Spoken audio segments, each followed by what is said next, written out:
Everyone. Welcome and thank you very much for joining us for this webinar. I'm Kate Duchek, Culture Change Project Officer with the Schlegel Centre for Learning, Research and Innovation in Long-Term Care at the Research Institute for Aging, the RAA in Waterloo, Ontario, and I'm the moderator for this webinar.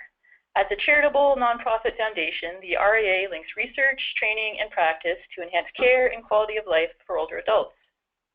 The RAA supports practice-relevant research and mobilizes evidence so it can inform programs, be integrated into education and training, and influence practice and policy.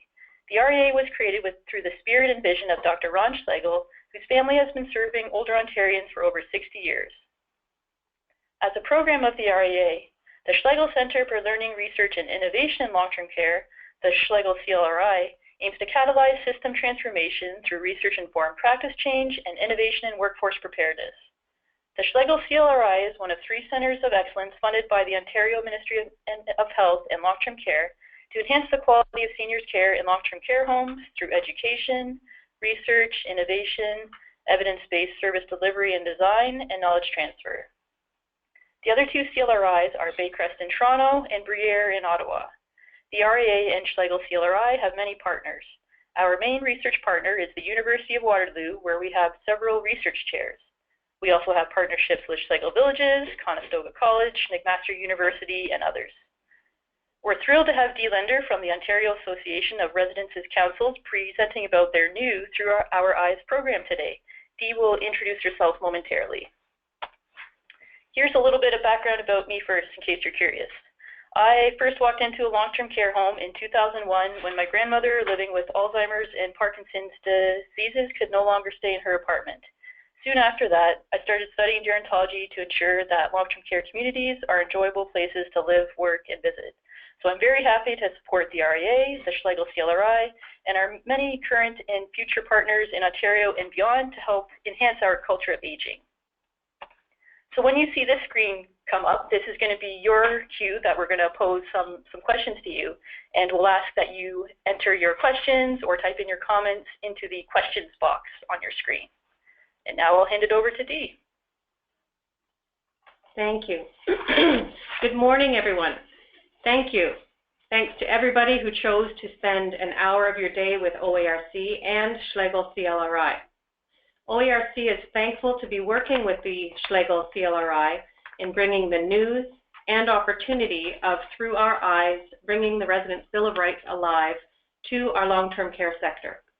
It's been an exciting journey for us so far, and we've involved dozens and dozens of people collectively sharing a passion for improving the residents' experience related to how they feel their Residents' Bill of Rights is being honored, exhibited, and carried out.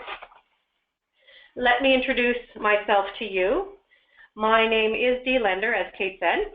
I have the privilege of being the Executive Director for the Ontario Association of Residents Councils, where I've been with OARC for just over 5 years. I believe that this is probably the most rewarding time to be working in the long-term care sector because of the significant recognition that culture change is here, it's real, it's necessary, and this type of change is effective. I was drawn to the idea of developing a career in long-term care from a very, very early young age, but it wasn't until about 28, 30 years ago when I was sitting in my first year gerontology class at university that I was hooked.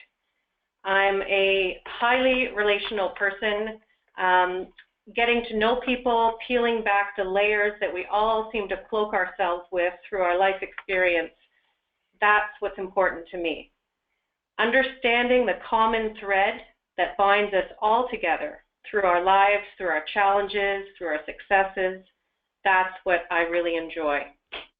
Through physical change and cognitive change that may be associated with aging, we are all still much more alike than we are different. So I was hooked on person-centered care years and years ago, even though I didn't know what to call it all those years ago.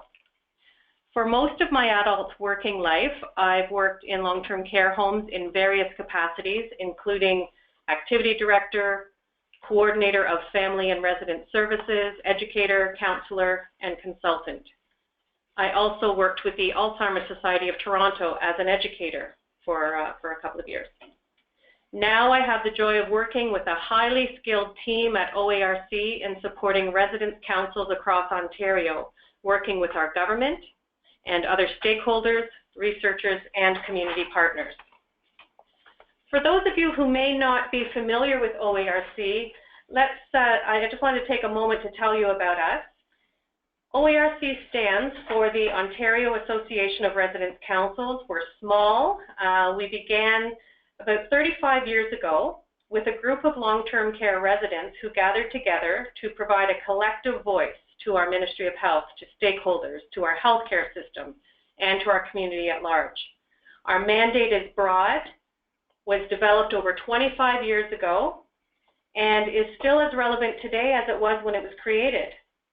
We are funded by the Ministry of Health and Long-Term Care primarily, but we also have a membership fund also, where residence councils from every long-term care home across Ontario have the opportunity to show their support and alignment with what we do on their behalf by joining OARC as annual members. We provide a collective voice and opinion of residents' lived experience in their long-term care homes.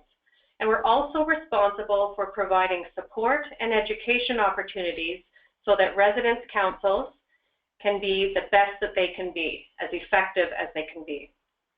We are governed by a very unique board of directors.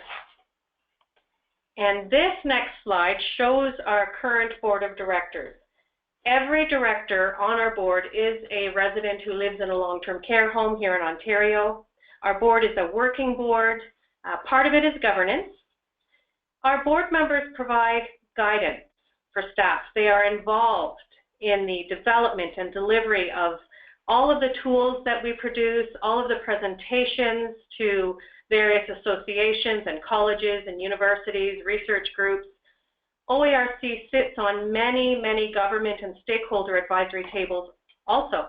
And most times we are able to have a member of our board of directors with us to give their personal input and advice. OARC is committed to building a board that is diverse in culture, background, skill set, age, and experience.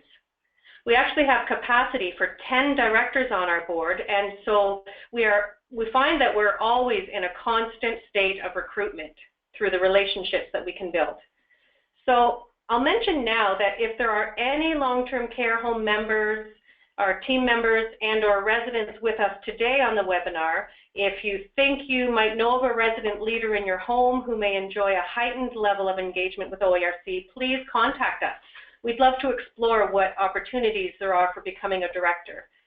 Also, I'd like to mention that if you are representing a long-term care home and the Residence Council is not yet a member of OARC, please consider joining with us and the hundreds of other Residence Councils who are members.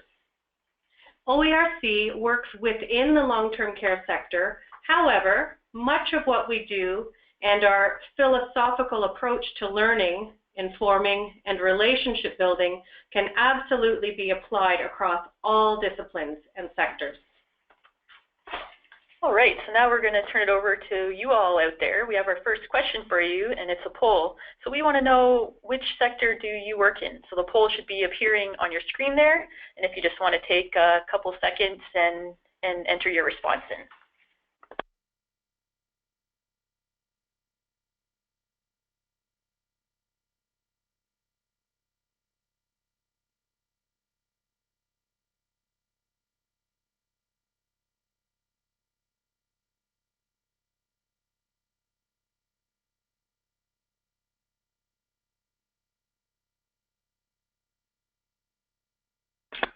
Okay, thanks everyone for your responses. So I'm not sure if you can see on the screen there, but it looks like 95% of you out there are from long-term care, 1% retirement, 1% community care, 1% education, and 3% other. So it's great to know who's on the line with us today.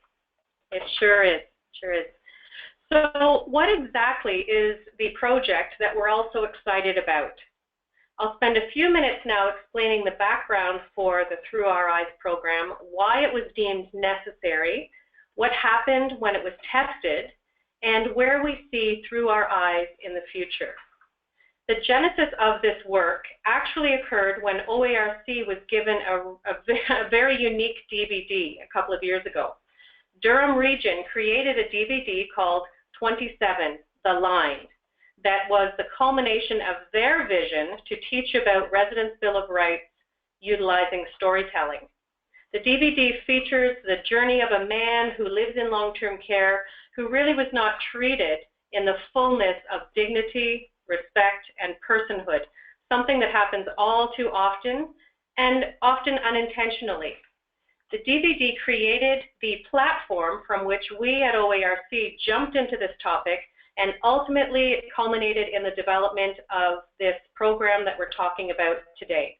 So thank you to Durham Region for creating the initial DVD and for trusting OARC with your work so many years ago. It is now deeply embedded in this program.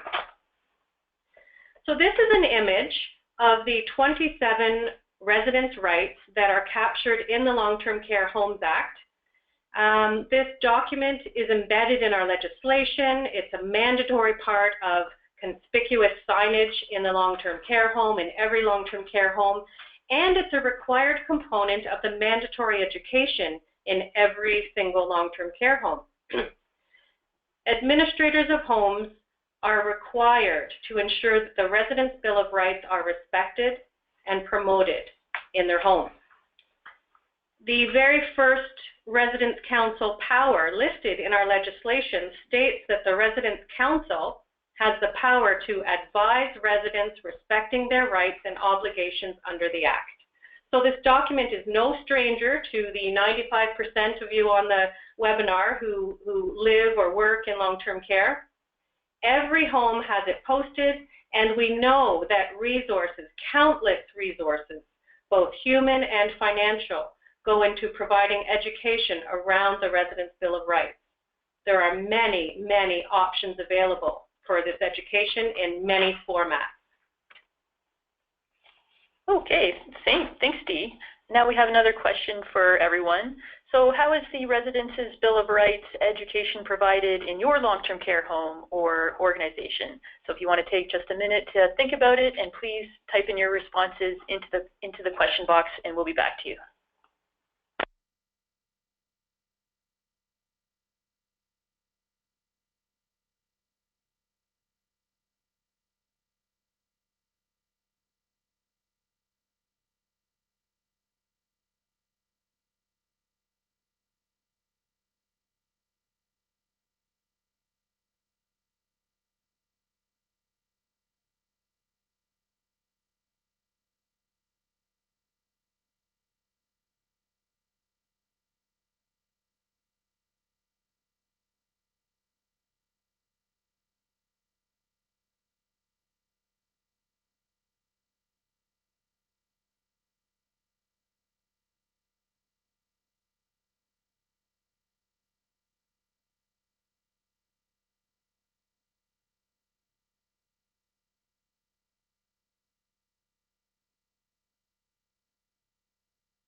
Thanks, everyone, for your responses. So it seems to be that some of the most common ones that you're telling us is that you're providing the Residents' Bill of Rights education, mainly through online learning, such as using Surge Learning.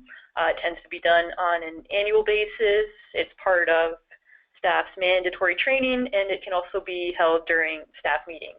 So it's really great to know that these are your main avenues of providing this type of education in your long-term care home. Thank you. And so the types of modules or formats that you've mentioned in your answers are very, very typical. There are so many options available in our long-term care sector. But We at OARC, we felt puzzled by what seemed to be a disconnect between the commitment that we saw in our sector towards Residents' Bill of Rights education and the sense that residents, despite all of this education that's provided, were still feeling that their rights, sometimes their very basic rights, were not being upheld or honored. So we needed to do some digging. We created an advisory group a couple of years ago that met several times to discuss this interesting phenomenon that we wanted to dig deeply into.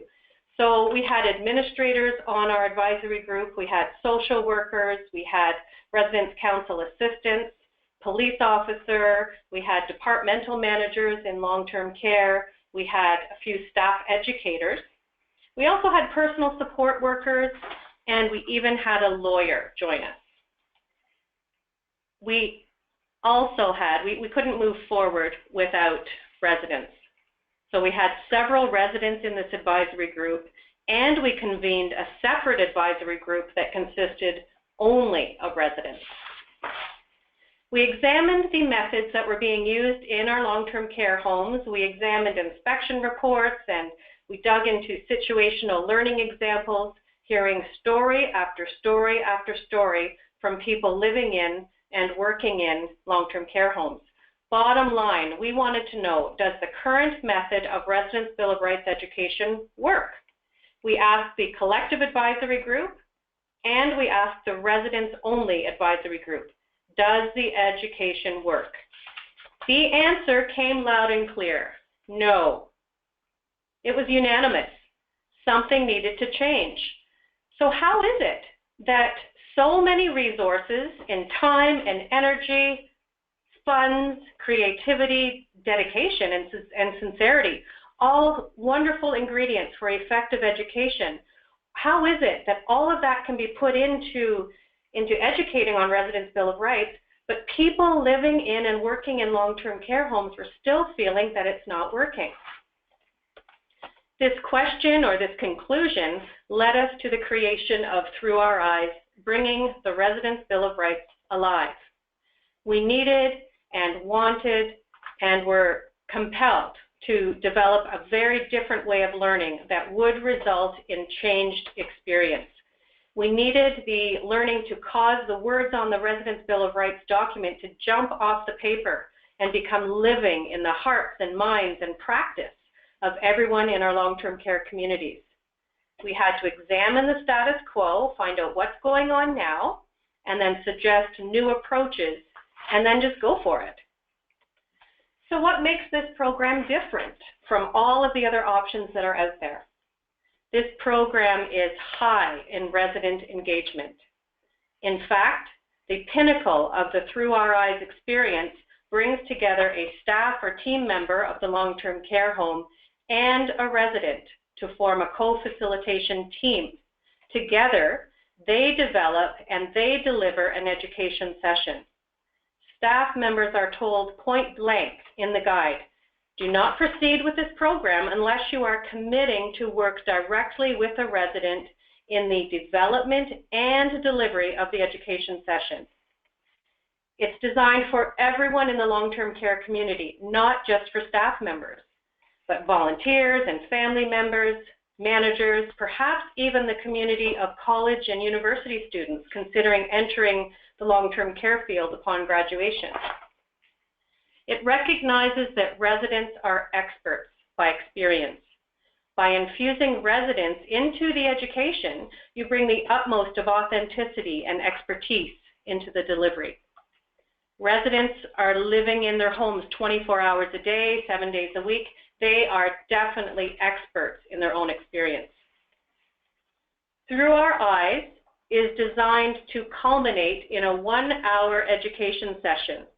And there are also activities included in the guide that are designed to enhance the learning experience for the weeks and weeks and months ahead to keep the topic real and fresh and relevant. Over time, this program can actually replace your mandatory education requirements. We delve into the world of facilitation. What does it mean to be a good and effective facilitator? How can people who have never taught before become effective facilitators? We dug into the notion of self-determination. Residents told us that they wanted, in fact, they needed to be part of this program, to be part of the solution. They wanted to decide how they can become effective in this new format of education. We also touch on the 3 plagues of long-term care as identified by Dr. Bill Thomas, who was responsible for developing the Eden Alternative. He identified 3 plagues for people living in long-term care as loneliness, isolation, and boredom, which is directly tied to the concept of self-determination. People living in long-term care homes often live with loneliness, isolation, and boredom in the absence of their ability to self-determine. This we must stop. We must create ways for people living in long-term care to regain their ability to contribute, even in the throes of dementia. We're part of culture change, all of us. The Through Our Eyes, Bringing the Residents' Bill of Rights program is embarking on a new way of educating our long-term care community, one that makes sense, one that recognizes residents as great contributors to their lived experience, and one that challenges the status quo. We recognize that most of the learning happens among adults, so we also delve into key adult learning principles, ones that are poignant for the learning experience among adults, like practicality of the learned experience and direct application to practice. We intentionally moved from the theoretical realm of the educational experience to direct, experience-related education that finds its meaning in personal connection. The program, the guide, is rich in storytelling and personal connection.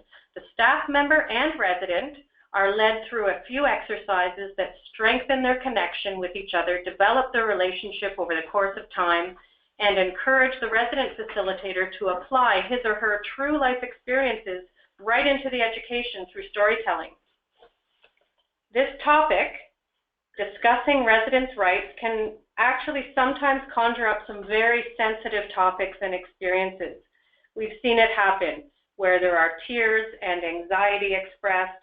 We've included information and direction in the guide on how to deal with suspected, witnessed, or alleged occurrences of abuse or neglect as per the Long-Term Care Homes Act. Because the stories and educational experiences may bring to light some sensitive experiences, we've been very careful to include information about the provision of emotional support. There's a great emphasis on the administrator's role in this program becoming aware of anyone needing support. The administrator is embedded into the process so that he or she is able to provide a link to the support that might be required. All right. Thanks, Dee. Yeah, it sounds like you really have a fantastic basis for this program. And we have another question for all of our participants out there. So we want to know, does the Through Our Eyes program sound encouraging or feel different to you? So let us know by entering in your responses in the questions box, and we'll get back to you in just a minute.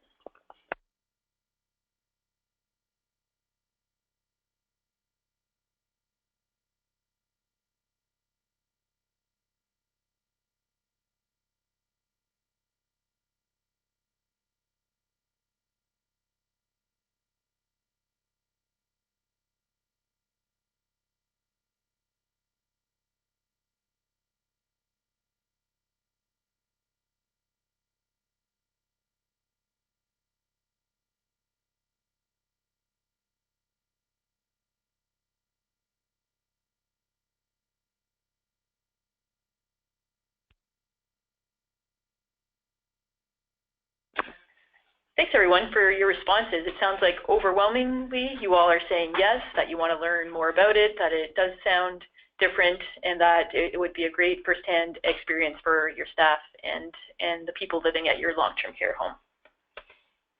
It's Dee again. If you can hear excitement in my voice, it's because it's authentically there. We are so thrilled with this program. But we wanted to take it to another level and really discuss the reality. Guess what? Guess what? We fully acknowledge and embrace the reality that over 65% of people living in long-term care homes are living with cognitive changes. So how does that impact the educational experience? We're asking staff members to link up with a resident, but how do you do that when a resident or most residents are living with cognitive changes? What does that look like? The Through Our Eyes program embraces this reality and provides tools and strategies to work directly with residents who are living with advanced cognitive changes. Every single resident, no matter what reason brought them to their long-term care home, every resident can be included in this program. Every resident can be a teacher. So the Through Our Eyes Bringing the Residents' Bill of Rights Alive has 3 learning objectives that are stated right in the beginning of the guide. The first one is for participants to develop an awareness of the Residents' Bill of Rights. Just the simple words on the wall. We know they exist. There's 27 rights. We know they're valuable.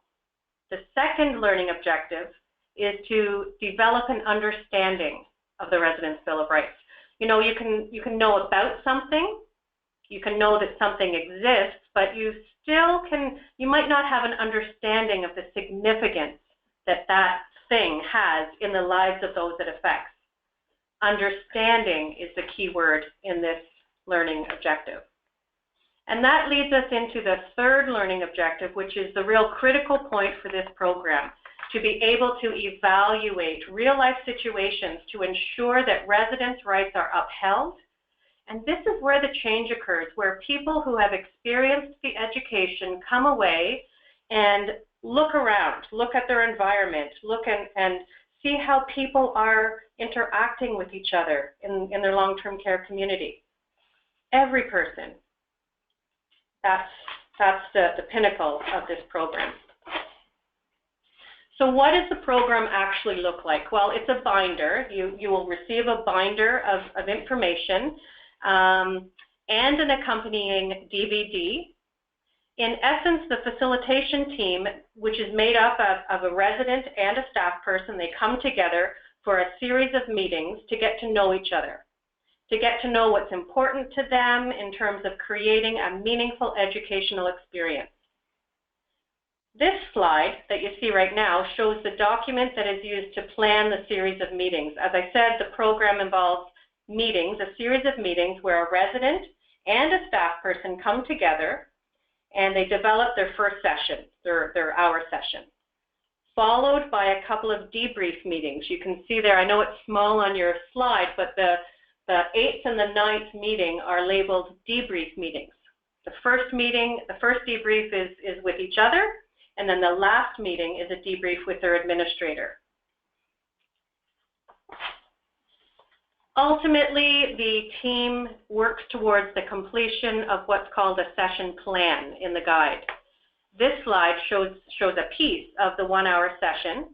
The session plan brings together the team and brings the team, through each and every section that is part of the education. It's all laid out for you.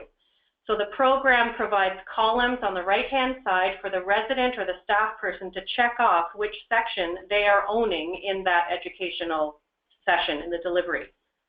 There are opportunities for the resident to draw on his or her experience, to share what he or she has felt, witnessed, heard, seen, etc. in the course of any day or week while living in their long-term care home. There are many, many opportunities for customization of the session as well, using worksheets as a backbone for the education session. So for every single meeting that the facilitator team comes together, there are a series of worksheets, and you flip to the worksheet section in the guide, you grab those worksheets out, you sit together, and you have everything you need.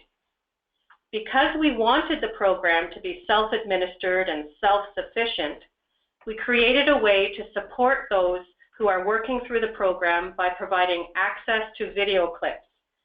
These clips provide direction, encouragement, and a bit of a focus to the facilitation teams for each and every one of their meetings so that they know what the goal is of each meeting. So when the resident facilitator and the staff facilitator come together for a meeting, one of the first things they would do is go onto OARC's YouTube channel, and you will see something like this.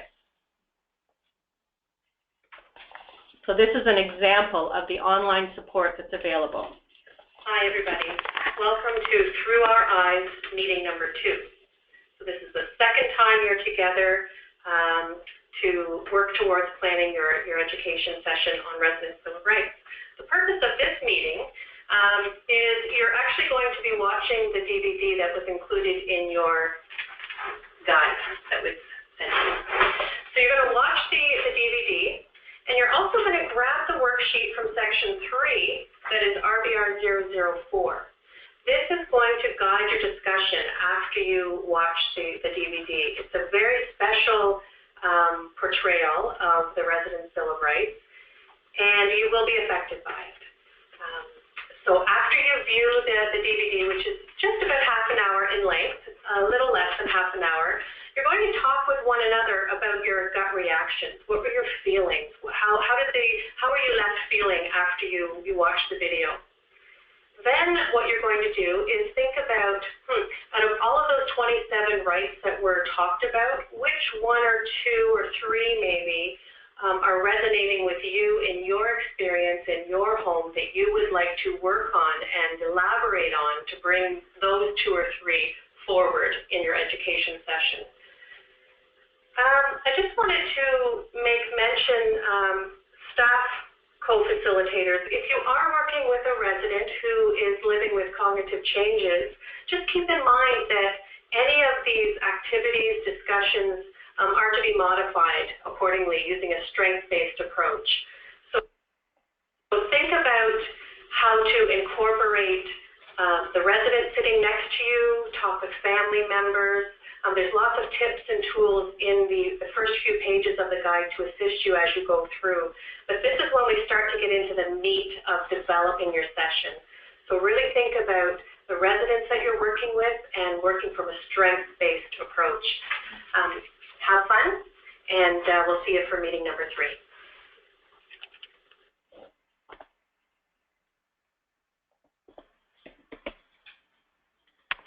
Thank you, Kate. So that's an example of a YouTube video that you will look at for every one of your meetings that you get together as a team. So we had this program developed in-house at OARC, and the next logical step was to test it. Would it work? Would it be effective? We thought so, but we needed to try it. So we invited a usability test in the spring of last year to put the program to the test. 11 long-term care homes participated in what we called a usability test. We are so grateful to each of those home teams for investing their time and resources to this program. Thank you so much to all of our home partners. The homes who participated differed in size from as small as having 54 people living in them to 263 people. They were a mix of not-for-profit and for-profit homes, and they were a mix of existing in rural and urban settings. The key aspect of all the home teams is that the facilitation teams were made up of 1 staff person and 1 resident. We were excited for the process, but we needed to see if it would work. We had some questions for our participants in the usability test. This is what we were trying to capture. Are the manual and supporting materials easy to use? Are the time estimates provided in the manual for each part of the process accurate and reasonable? Will the participants want to use the manual and resources again? Will the participants recommend the product to other people in other long-term care homes? Bottom line, the question for us through this whole exercise was, will the program have everything you need to feel confident and prepared to deliver that education session? We asked participants what they had hoped to gain from working through the usability test. One person said to create the best possible training tool for Residents' Bill of Rights. Someone else said, we're looking for new and innovative ways of getting our residents involved. One home team said, we're looking forward to involving a resident and seeing the Residents' Bill of Rights through their eyes, bringing the education to life for our staff to make it more real for them. And another home team said that they wanted to make sure that residents are treated with dignity and respect, and that staff members who are supporting the residents use the 27 rights in their daily interactions. So what happened? What were the results? We asked if the materials were easy to use.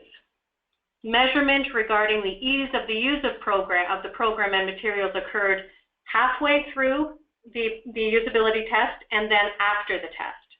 One participant noted that, boy, at first glance, there's an overwhelming amount of information, but the tutorial videos really assisted us in navigating, and the information overall was very easy to use. Overall, 88% of the participants felt that the manual and materials were easy to use.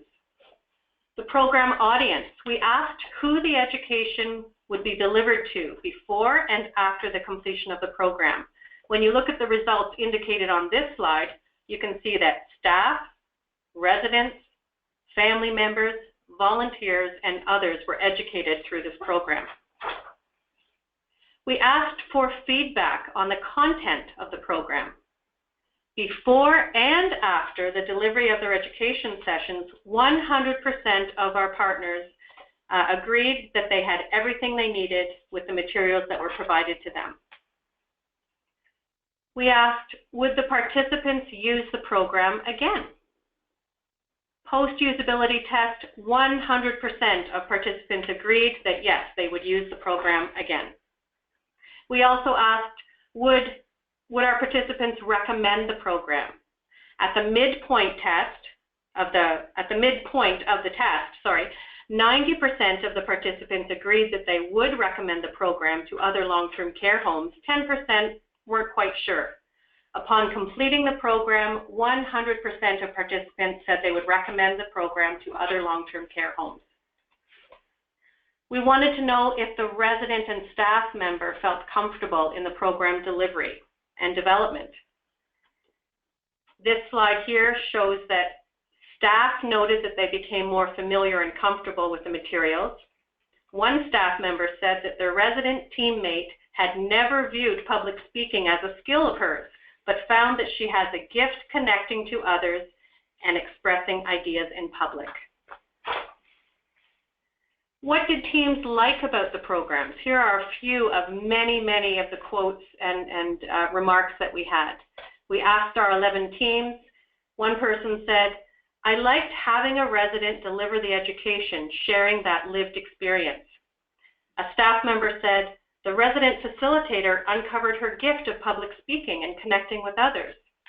Another person said they liked the user-friendliness of the guide, and a staff person who was involved said, this project really increased our sense of community among residents. So all of the information and feedback to this point on the program was gathered through surveys that occurred along the journey of the usability test. Once everyone was finished, we had a group debrief, and that session was held on November 23rd. We had some very specific questions we asked at the end of the test. We asked, what made your experience special? Was it the process? Was it the delivery? What about the Through Our Eyes experience was special? Here are some examples. One person said, it was amazing to see our resident co-facilitators' presentation skills. The residents responded well to our resident facilitator. She really gave them the voice they needed to speak up. It was very positive. The terminology, bringing the Residents' Bill of Rights alive, capsulizes the program very well. The session was a gift to see residents living here talking about their life here.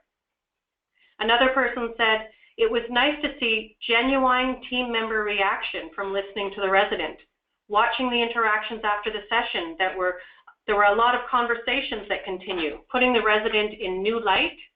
Seeing the confidence and pride instilled back into the resident was so nice. And we have so many quotes that I could share with you. An administrator said, after the session, we saw staff then problem solve to find solutions.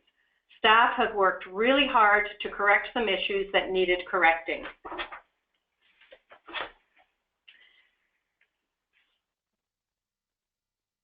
Just going to pause for a moment. Just think about a lady living with dementia in your long-term care home. She's hard of hearing and confused. She's caught in the throes of dementia. She's incontinent and loud at times. She's 87 years old and she's frail. She's had a life full of love, trials, and successes. She loves ice cream with raspberries and breeze on her face and a warm blanket. She can't stand gravy. She doesn't like dogs, and she cries when she hears classical music. She had a troubled childhood and has searched for acceptance in some scary places. She grew up with a father who hit her and who drank too much alcohol. She was a straight-A student. She is a poet. She is a resident with us, our neighbor across the hall. She's often labeled by staff as non-compliant and difficult. She can't speak for herself. She is not done yet. She is still here, and she is whole.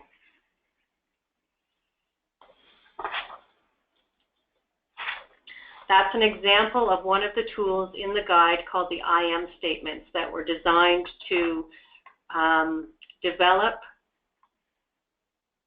a list of statements about one's life that really declare who the person is in the fullness of who they are.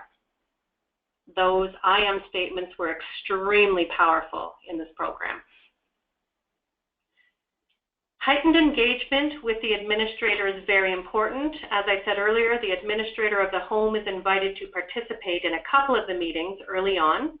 And at the very end, we wanted to know, tell us about the debrief session that you had with your administrator. And interestingly enough, what we found was in most of the homes, the administrator was so involved in the program that the actual debrief meeting at the end was not necessary because he or she was intimately involved each step of the way.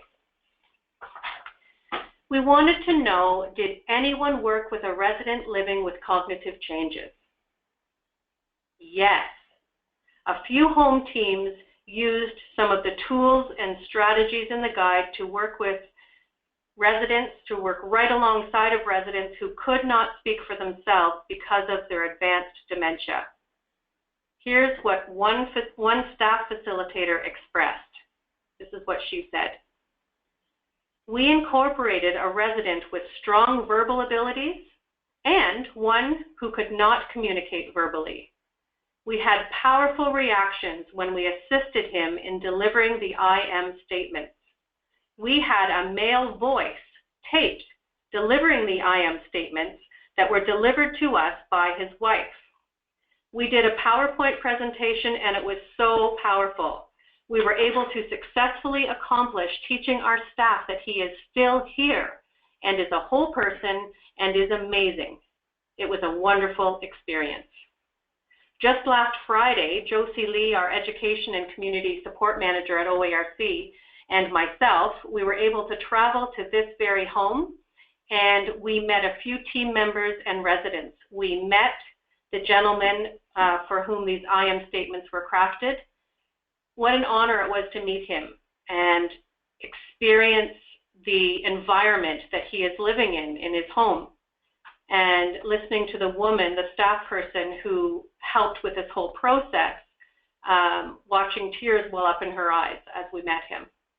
It is possible to engage and learn with residents who are living with cognitive changes.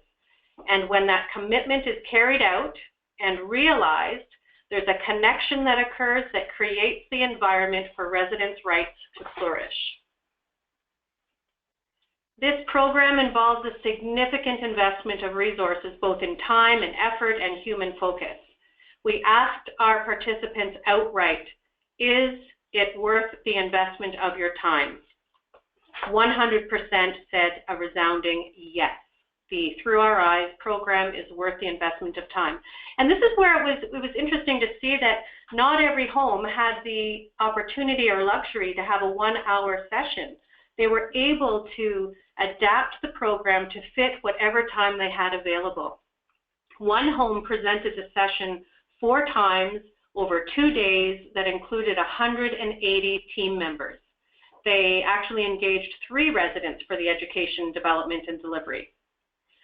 At the end of the session, there are cards called commitment cards, where people who have experienced the education write down one thing that they are committing to do differently. Maybe it's a different way of thinking, maybe it's an action they'll commit to changing.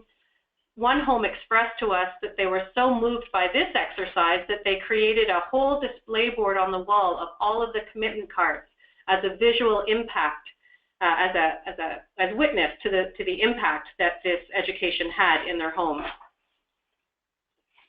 So where are we now? We finished the usability test. We had our debrief session. We received some terrific recommendations from our participants. So where we're at right now is we are doing the fine-tuned edits. We are incorporating all of the suggestions that came our way. Every participating home received a summary of the usability test and the findings. And as you know now, we are currently working with the Schlegel CLRI in developing a marketing and dissemination plan for Through Our Eyes, bringing the Residents' Bill of Rights alive. We're thankful that the Schlegel CLRI saw value and impact available through this program and infused the program into their work plan commitment with our Ministry of Health and Long-Term Care. We are in a position to have Through Our Eyes available for release early this spring, this coming spring, so a couple of months from now. But we need your help to ensure that the spread can be vast. There are support opportunities available to everyone on this webinar. There are opportunities to support this program, and we are eager to have those conversations with anyone who would like to engage with this program in your home and in providing assistance so we can move this forward to all homes. Our vision for Through Our Eyes is that every single home in Ontario will have the resource, that over time, multiple facilitation teams will exist in every home. Many residents will be engaged. Many sessions will be happening frequently, all hours of the day. Our long-term care homes will experience long-lasting change that creates an environment full of connection and personal commitment, and residents will live in environments where their residents' rights are naturally honored and upheld. So I return this question again now for a moment and ask you, everyone who's on the webinar with us right now, please consider how you can be involved in moving Through Our Eyes forward. What part can you play? Come and join with OARC in getting this out. Thanks so much, Dee. It sounds like a really powerful and useful program to build teams and relationships even further and stronger in long-term care. So like Dee said, we want to hear from you all. Just take a minute to think. Do you have any suggestions for how the Through Our Eyes program can be moved into long-term care homes in general and into your long-term care home or organization specifically? So just take a minute and please share with us any suggestions you have in the questions box.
Hi, everybody. It's Dee again. Thank you so much for the volume of suggestions that are coming our way. We see ideas around funding proposals, working with the associations, both ONUS and OLTCA. There was a question around the fee for this program. Our intention, our design, our marketing design for the program is that there will be no fee, no direct fee for the homes who would like to engage in this, but that does involve some sponsorship from other folks who will enable our partners to be able to have this. There was a comment in the comment boxes as well as, or that mentioned about residents' council having this incorporated in their monthly meetings. And interestingly enough, one of our participants, what they've decided to do is they have it on their activity calendar every single month for residents, and they have a Residents' Bill of Rights education conversation, discussion every single month where a group of residents come together, use this guide, and have that ongoing conversation. So that was a really neat adaptation of what we presented. So I'm seeing some other questions around fee. Again, our goal is to have this provided available to our long-term care sector free of charge, each home free of charge, but that doesn't happen magically. We know that it does involve a commitment from other stakeholders, partners, people who would like to move this forward in your organizations. Contact us. We do have opportunity for support available, and that's really what we're looking forward to bringing to fruition. So I wanted to leave you with one final thought. This is a thought from one of our participants, and it really seems to capture the success and the promise for this program. Here's what she said.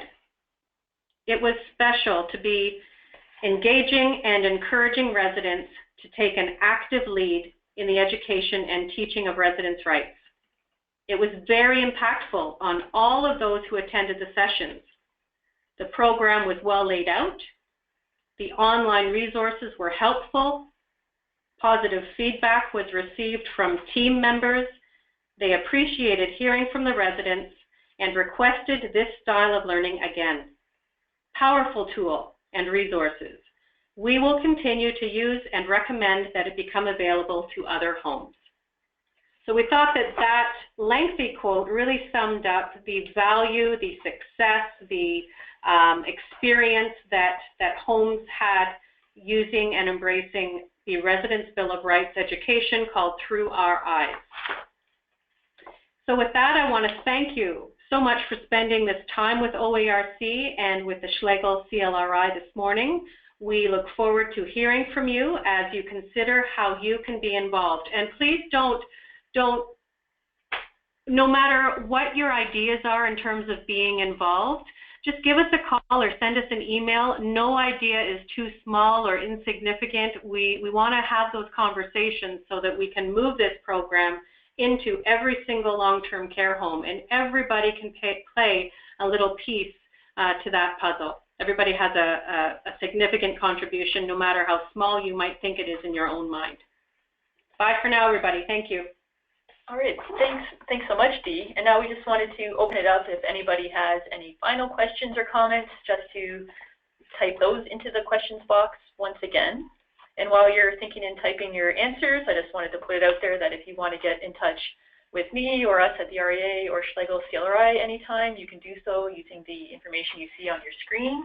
Also wanted to let people know about our upcoming Culture Change event, the Culture Change Exchange, which is happening on March 16th. Next month, it's an in-person and online event. You can join us here in Waterloo, or you can participate via online live streaming. And just a friendly reminder, we will be posting the recording and slides from today's webinar on the Schlegel CLRI website in the next day or two. And I'll email everyone when we do.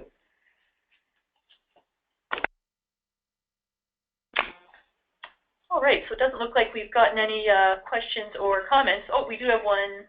Somebody asking if you will be submitting a letter to the administrator of long-term care homes. That's a great idea. That is a great idea. We are currently having discussions with the two associations, and we would welcome, I love that idea, thank you.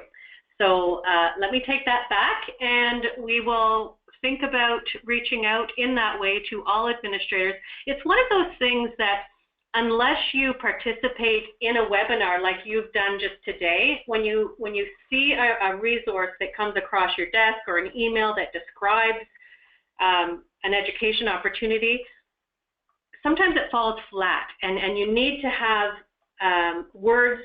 I need to hear my excitement. You need to have the opportunity to see and hear and feel what the difference is. To that note, we are so pleased that we are able, through the support of the Schlegel CLRI, to be developing a promotional video, which will be released early in April. And it's going to be a short little video, maybe 4 or 5 minutes long. We want that to be shown far and wide. Again, far more impactful than receiving an email or a letter, perhaps. This video will help us, I think, create the synergy and the energy that this program needs to get it out there.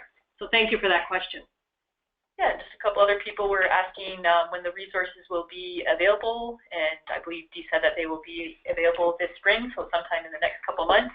And people were asking how they can find out about when the resources will be available or how they will be able to obtain them. Well, you can certainly tap into our website at OARC, and I think one way of doing that is we can work with Schlegel CLRI, and once we all know that the resources are available, then Kate could send an email out to all of the participants from this webinar to let you know that it's ready. All right, great. And then somebody else was wondering if the resources for college programs could be used to educate students who are new to the long-term care sector. Have you had any thoughts or plans for that as another way of getting it out there? We have a great education manager, as I mentioned in the presentation. Her name is Josie Lee Gibson. Part of her role as education and community support manager is to look into this very topic. In the past, we have worked with McMaster University, George Brown College, Seneca College, a few post-secondary institutions, and our presentations have been very, very well received. So yes, we have dabbled into this area, and that is part of what Josie Lee will develop in her education plan, a more concerted effort for this. All right, and then one final question so that we wrap up here within our 1 hour time frame is someone's asking is, will the resources be available in French? That is a great question. We are Ontario. French is our second language. That is designed for phase 2. So initially we will have the resource available in English only, but phase 2 will be, our plan is early this summer to have a full translation. All right, great. Thanks very much, Dee, and thank you all for participating in this webinar. We'd like to know your thoughts about it and any suggestions you have for future culture change webinars. So a short online survey link is being posted in the questions box, and as well it will be emailed to you following this webinar, and I will also send it once we have the video recording of this webinar and the slides that you can download from our website in the next day or two. And thank you very much again to Dee from OARC for being an amazing presenter and sharing with us this exciting new program. It's always delightful to work with you and your team and to keep making long-term care better and better. And special thanks to Chelsea White from the RIA and Schlegel CLRI for her wonderful webinar chat moderation and support. So enjoy the rest of your day, everyone. We're ending the webinar now, but please feel free to get in touch with us anytime with any questions or comments or ideas that you have.